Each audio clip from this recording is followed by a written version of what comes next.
喂，唔好睇住先啦。做咩啫我哋之前 Channel E 咧咪拍咗好多結節性養疹同疣嘅片嘅，但係其實點分佢兩個咧？我簡單啦，咁你要問自己，咁到底痕唔痕啦？咁如果好痕嘅，尤其是夜晚嘅，咁好可能咧就係結節性養疹。咁如果唔痕嘅，就係有粒嘢啊，表皮好似粗粗地啊，咁嗰啲就有噶啦。哦，咁簡單，我同觀眾講所以先。你痕咁兒戲嘅咩？我哋專業啲啦，問啲專業嘅人士啦。邊個啊？啊，問佢。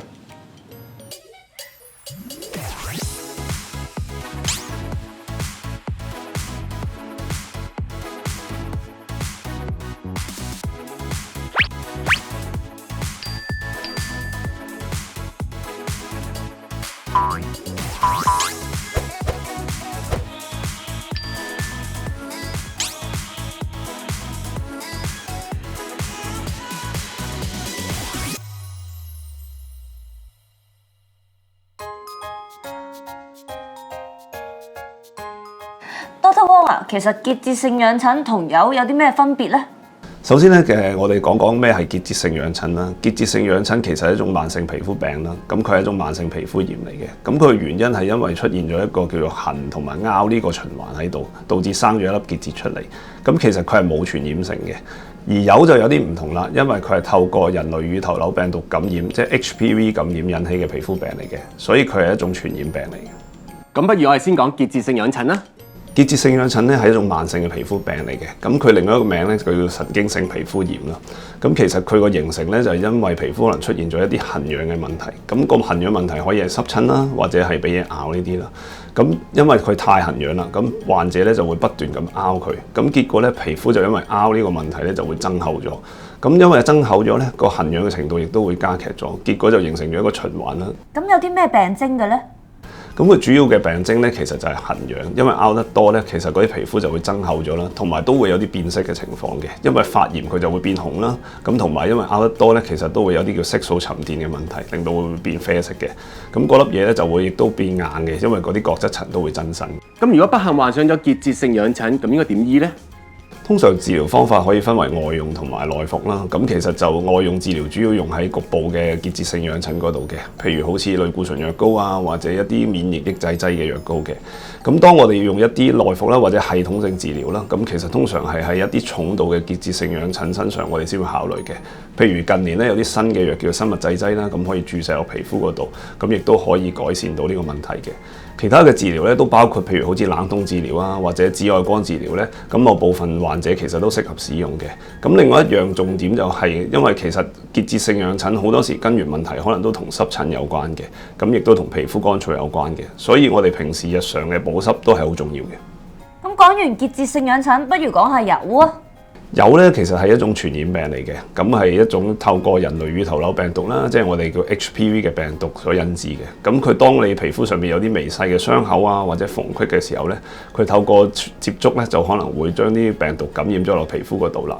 咁結果咧佢就會令到表皮細胞增生啦，導致生咗一啲我哋好硬骨骨啊、粗鞋嘅一粒粒喺個皮膚上面。咁嗰啲我哋就叫做疣啦。其實都可以分唔同類型嘅，譬如好似我哋叫做尋常疣啦，其中一種就咁佢就係個特點就係佢有一啲好硬同埋表面粗鞋嘅一粒粒生咗喺皮膚上面嘅，咁個 size 其實可以去到幾 mm 甚至1 cm 左右嘅，咁而佢仔細睇咧，有時我哋會見到啲黑點喺上面嘅。咁另一類咧就叫扁平疣，都好常見嘅疣嚟嘅。咁佢主要生嘅地方可能喺面啊、頸啊，甚至乎全身嘅地方都有機會生嘅。咁通常佢嘅特點就係數量比較多啦，亦都比較細小嘅，可能細過5 mm 左右啦，大部分都係。咁而佢個表面咧，亦都唔似尋常疣咁粗鞋嘅，相對比較平滑啲嘅。咁最後一類咧就係我哋叫做特別啲嘅疣啦，就係生喺特別部位嗰啲嘅，咁就叫性器疣啦。咁佢係透過性接觸傳染嘅一類疣嚟。醫生啊，你話疣咧會傳染，咁多數咧喺邊啲地方傳染到嘅咧？通常佢傳染途徑咧係透過直接接觸嘅，可能同患者嘅皮膚有接觸嘅情況之下，就會有機會惹到啦。譬如好似握手啊，或者甚至乎一啲貼身嘅接觸啦。咁另外亦都可以透過間接接觸傳染到 HPV 病毒，導致生疣嘅。譬如好似我哋共用一啲毛巾啦，或者共用鬚刨啦，甚至乎女士嗰啲粉底亦都有機會惹到嘅。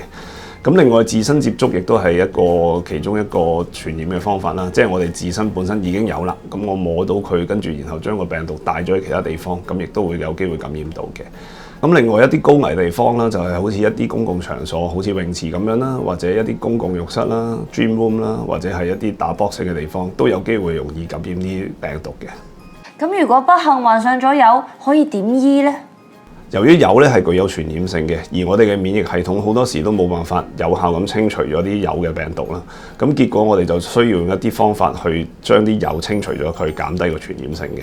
咁而啲方法主要包括幾類啦。第一類就係外用嘅方法啦，就係我哋用一啲藥水，譬如一啲水楊酸嘅藥水去清除咗佢啦。第二類我哋有一類叫凍療嘅方法啦，即係冷凍治療，用一啲液態氮去噴落嗰啲疣嗰度，用冷凍殺死啲細胞。咁第三類咧就我哋直接用激光啦，或者用手術嘅形式將嗰嚿疣移除咗佢。哦，咁原來結節性癢疹同疣都好大分別㗎喎。雖然兩者喺病徵上面其實都有啲分別嘅，但係有時喺臨床上面都未必100% 可以分到嘅。咁好多時候我哋遇到呢啲問題咧，最好就揾醫生去處理啦。咁醫生就會根據臨床個病徵去診斷咗，然後如果有需要嘅時候，可能需要做一啲皮膚組織檢查嚟到確診嘅。咁然後我哋確診咗之後咧，就可以有效咁制定我哋嘅治療方案啦。咁有時比較頑固啲嘅疣咧，我哋都會考慮用激光啦，或者用手術呢啲方法去除佢嘅。咁激光咧，通常我哋會選擇用一種叫做二氧化碳激光去將嗰粒疣燒走咗佢啦。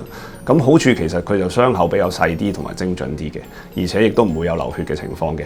咁而手術咧，相對地咧就侵入性高啲，但係嗰個復發率亦都會相對低啲。但係問題就可能就有機會留下疤痕啦。